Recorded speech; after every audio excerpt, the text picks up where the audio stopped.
fait, je pense que c'est un conflit qui aurait pu être évité. Il y a quand même des différences culturelles importantes entre les gens qui ont grandi avec le système anglo-saxon et ceux qui ont grandi avec le système francophone.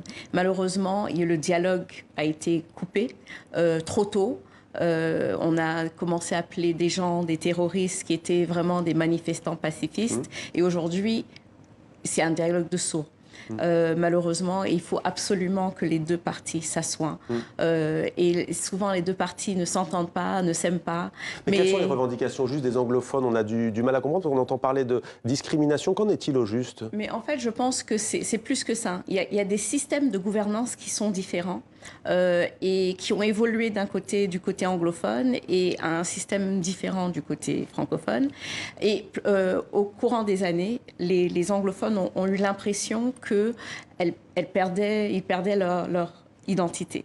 Et c'est cette perte d'identité, d'indépendance, d'autonomie qui est à la source des revendications.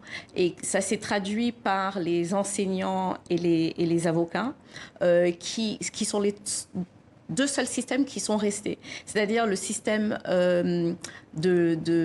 pour les écoles. Donc le système éducatif. Hein. Le système éducatif du côté anglophone est resté le Common Entrance, qui est le système britannique, et le système judiciaire est resté Common Law, qui est le système britannique toujours. Et donc, c'est des systèmes, et petit à petit, ces deux systèmes aussi étaient en train de disparaître. Et donc, c'est pour ça que les enseignants et les avocats ont commencé à revendiquer.